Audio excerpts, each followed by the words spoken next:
just the group as a whole, and the addition of height is like a noticeable thing for the receiving core. How would you kind of evaluate everything and the fact that you have some tall guys? It's been pretty good, with the new guys picking up and those freshmen coming in. It's been a group that's learning curve has jumped tremendously from spring to now, and you got some engaged guys. Some guys that want to go compete. It's a competitive room, so everyone in there knows that, hey, they can't half step. You got to come in, you got to play ball, and every day you got to be consistent. So, with any kind of competition, it brings the best out of your guys, and you always love to see it. All the coaches we've talked to pretty much, and the DBs yesterday have talked about Landers' speed. How fast is the guy, and just what has he added to you so far? It's just different when you got a guy that long, that tall, that fast, and can track the ball well, and he's added to our room something different, and I actually think it's picked up other guys as well, to say, hey, look at that, and he's jumped into it. He's eager to learn every day, and he's getting better and better every day as he learns and know how we do things. He wasn't here in the spring, but him being an older receiver, that allowed him to kind of pick up things maybe quicker than, say, the two high school kids that weren't here in the spring. Yeah, you're exactly right. I mean, he gets it. He knows what college football is all about. He went from SEC to playing the MAC for a little bit and coming back to this SEC. He knows, what to expect, so he's not, that bright-eyed kid coming in like everything's surprising him. He knows what to expect. He knows he needs to learn, and I have to be ready for my moment, for my opportunities. Made progress from the spring, summer, now to preseason. I'm guessing you're saying Hazelwood, right? Yeah. Yes.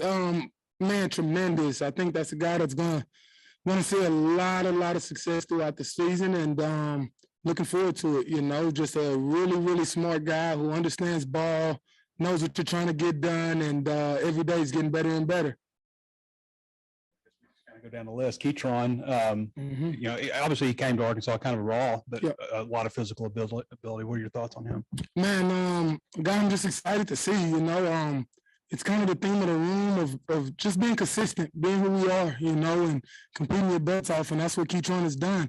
I mean, since he stepped on campus last spring, and man, the jump that he's made to now, it's awesome to see. He's such a good dude that he's going to say yes sir to anything you say and try to go get it done, try to go execute it. And, those are the best players, the ones that can hear it, see it, and actually translate it to the field. So he's that kind of guy, and he's doing that, and he's reaping the benefits from it right now.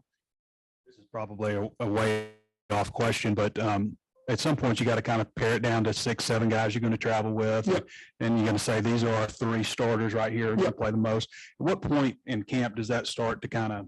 Is that for the end of camp? Or? You want to see these guys compete in at least some live ball. We haven't even had a scrimmage yet, so it's a little tough. But, you try to move guys around, get guys reps, guys that don't get a chance with the ones, and you see them doing good things with the later half of the groups. You get those guys up and go see what they got, see what you got. So, like I said, the competitive nature of the room right now is so awesome that everyone's competing their butts off. And after a while, hey, the best ones play, and it's all about that execution, right? It's execution. It's a production-based game. Either you win or you lose. So either you got the job done or you didn't, and who's getting that job done more often, those will be the 3 on the field. And like you say, there always will be a rotation. So it's no reason to hang your head because you're not one of those 3.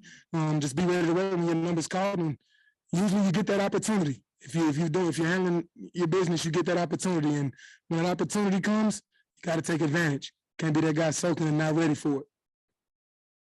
Kenny, I apologize. This has been asked. You started a little early. I walked in.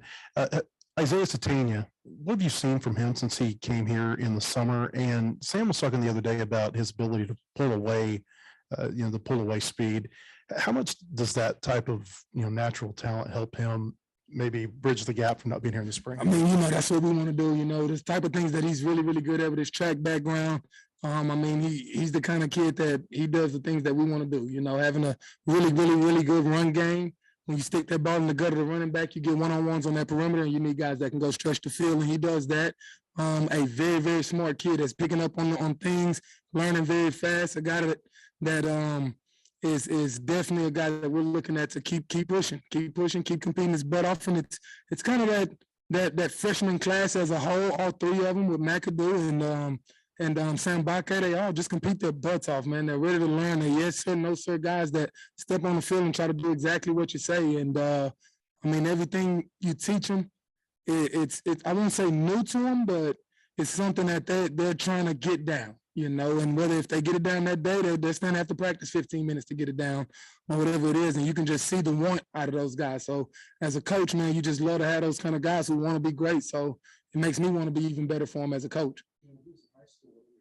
Track, he just faster than anybody else on the field. I wonder, how does it compare to the other receivers from what you've seen? Yeah, I mean, it's different, you know. Track speed is different, you know, and a young guy coming in doesn't have all that taxing on his body, you know. So he's right now, I mean, he's running by it a lot of guys and things, and that's what he has to do. So we'll keep progressing him, keep giving him a chance to compete, and keep watching him do his thing. Coach, I want to get your thoughts on the other two freshmen. First, Sam Bakke. What have been your first impressions of him, what he brings to the table? Man, eager guy. I mean, texting you at night, texting you in the morning, wants to know what he needs to do, what he needs to correct, things of those natures. So he's just a guy that he you can tell, like I said earlier, he just wants to be great. And a guy like that, he makes a coach even better because I want to be great for him. You know, so he's the type of guy, he's tough, very tough. And he's not scared to go throw himself in there in the fire and make a mistake. You know, I tell guys all the time, if you're going to make a mistake, do it 100 miles per hour. It's my job to fix it.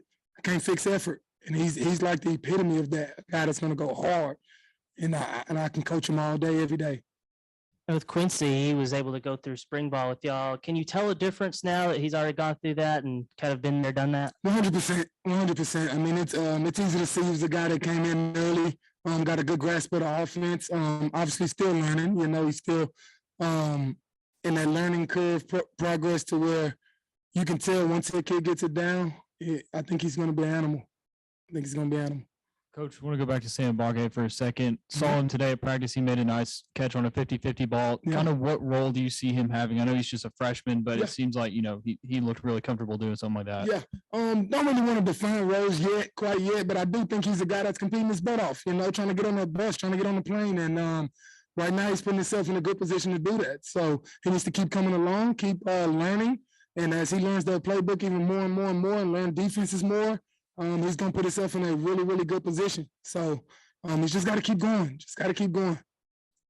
Part of this to be determined, Kenny, but how much are you counting on how much do you expect to have Malik Hornsby a receiver this year? That's a really good question. I mean, he's different out there, you know, so he's a guy that we want to throw him out there, be smart about it all, and let him go get a chance to affect the game, you know, because he has that ability of whatever he's doing out there. With his quarterback, wide out, split out, wherever it is. I mean, he's got a chance to affect the game in a positive way. And so we want to give him that chance. I just feel like he's too good to be standing on the sidelines. I mean, because KJ's, if he's not hurt, is going to get probably all the snaps. That's how I feel right now. And we feel right now it's just as if he's a guy that he can't sit over there and watch. You know, he has to get a chance to go affect the game. And we want that chance for him. Coach, approximately how many reps is he getting with you guys in practice at wide receiver, Malik?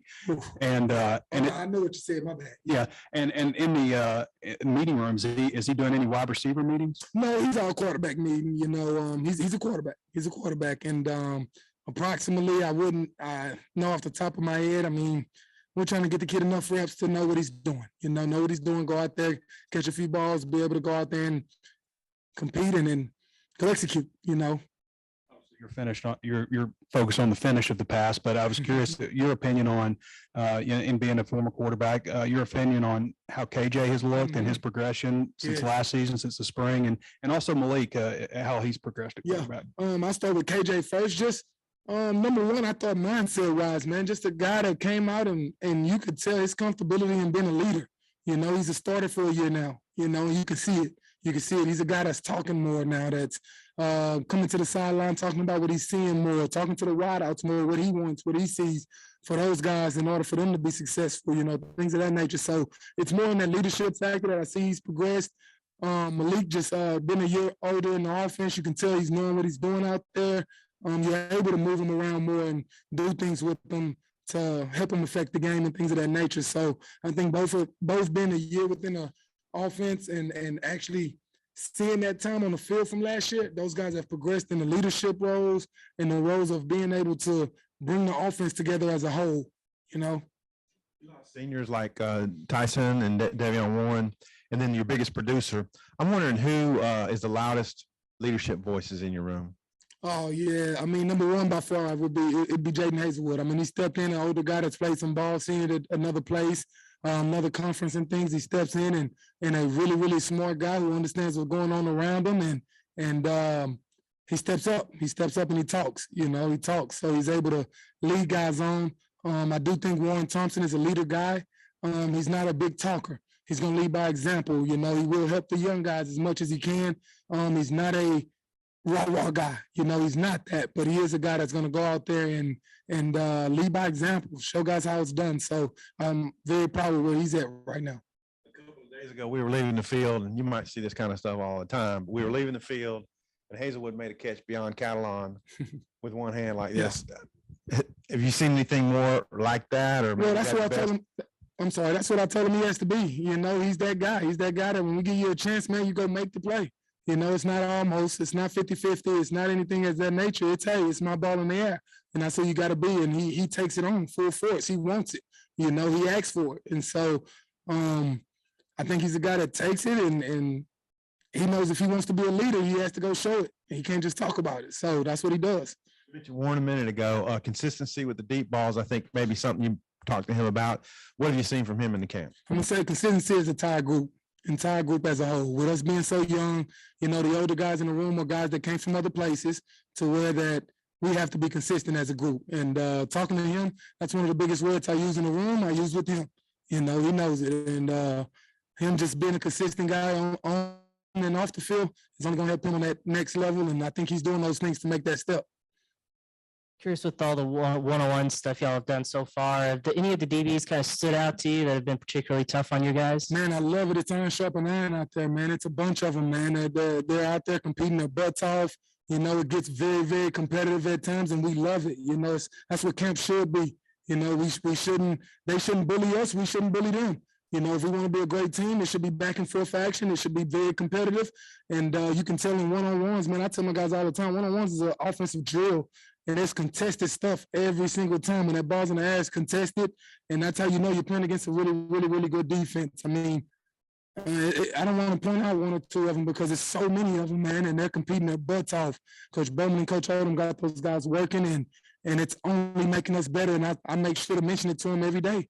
Every rep, I want to make sure those guys know, like, hey, we want to bring it, and I want y'all bringing it, and thank y'all. Y'all are making us better. So when y'all see something happen on Saturday, know that was because of you.